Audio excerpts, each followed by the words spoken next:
Hey guys, so episode 1052 is kind of a very interesting episode to talk about because the main focus is on Momonosuke and Yamato trying to create flame clouds to replace Kaidos for the sake of keeping Onigashima afloat. And I remember in the manga, even this small little section got a lot of attention. Like Oda would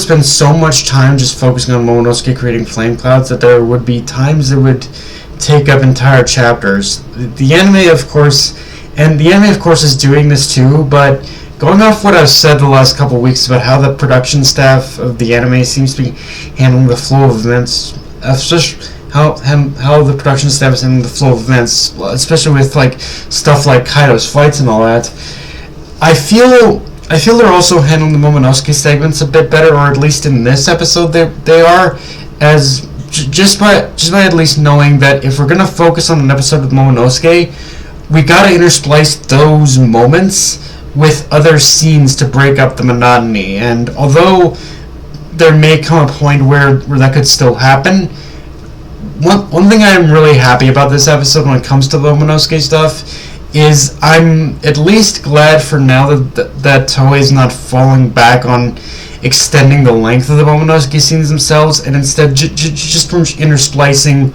the Momonosuke scenes with pretty much other moments and scenes in the manga in order to break up that monotony. And this way it feels like that there's a little bit more momentum to the episodes themselves. So it's just by doing this very simple thing, I feel it is kind of addressing a bit of a problem that happened with the manga as well. Again, I know I'm maybe doing that maybe a little too much by downplaying the manga, because don't get me wrong, the manga will in some ways always be the better medium, obviously, but I think with Wano specifically, it is fair to say that the way the flow of the manga is happening is slightly better, a little bit, not by much, but just enough to where it doesn't feel like overbloated, so to speak. Now, with that said, I do admit this is an episode where, compared to the past couple episodes, the art and animation felt like it took a bit more of a dip this week, but I can't get too mad at it either because nothing really all that spectacular or important was adapted this week. I think this is Toei just getting a whole bunch of the setup out of the way. But on that note, I like how we do set up even more just how dire it is for Momonosuke to succeed, because as Yamato points out, Onigashima is essentially a floating bomb waiting to blow, and if it falls on the Flower Capital, there's going to be one hell of a fireworks show to cap off the festival. And on that note, I want to go on a slight tirade in regards to how this episode aired, because normally Crunchyroll airs episodes with a standard video quality of bare minimum of 720. Bare minimum of that.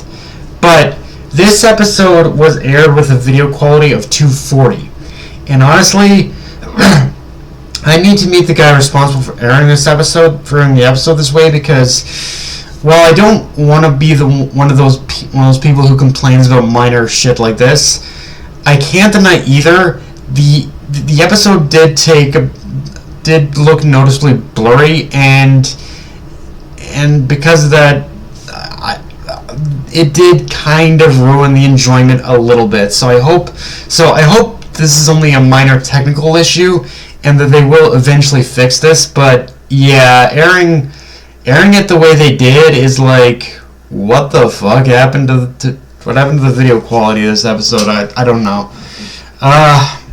Of course, beyond even that though, we also, one of the other things about this episode is we get some focus on Sanji and Zoro's fights, and it's where we see Zoro preparing to take his fight with King to the next stage, and something is going on with Sanji in the middle of fighting Queen, like where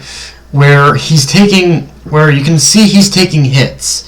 And that should hurt him, but they're not. Something is going on inside Sanji's body, and yeah, I'll be interested to see how the anime portrays what's going on with Sanji from here, because it's one of those things where the way this was portrayed, the way this was played out in the manga, felt weirdly paced, and it didn't feel like it made it all that clear as to what was going on with Sanji to a certain degree, or even what he even did in some moments. And so it'll be interesting to see if they can maybe fix a couple of the weird pacing issues I had in the manga with this fight. But yeah, but I do like so far how they're making it a lot more clear that something that if you couldn't make the connection before, the something weird. The weird thing going on in with Sanji is that apparently wearing his Germa suit is causing his body to go through a weird metamorphosis, so to speak. So yeah, and his whole body is starting to change because of that. So yeah, I like, and the anime so far has made it a lot more clear, just like a simple color filter, which I like. It's a little, I admit, the color filtering is maybe a little distracting, but I do like how they make it a lot more prominent that his body is changing. Getting back to Zoro's fight for a second, though, while I did complain a bit about art and animation, one cool bit I really like with this fight is around the time King transformed into his hybrid pterodon form. You see him charging at Zoro. I like how the whole background lit up. You see the lights of the buildings turn on. That in itself was a really cool little effect. And of course, we also see a hint of what King looks like behind his mask. And yeah, not much to say there without giving much away, other than that the unmasking of the Lunarians begins, so to speak. We're entering the point where we're gonna start seeing a lot more with the Lunarians. But yeah, guys, that's pretty much all I got for this review. If you enjoyed the video, like, comment, subscribe. From my Twitter and on this Crunchyroll. Be sure to notification bell, the subscribe button, and just share the everyone, guys. Dark Knight signing off. Later, everyone.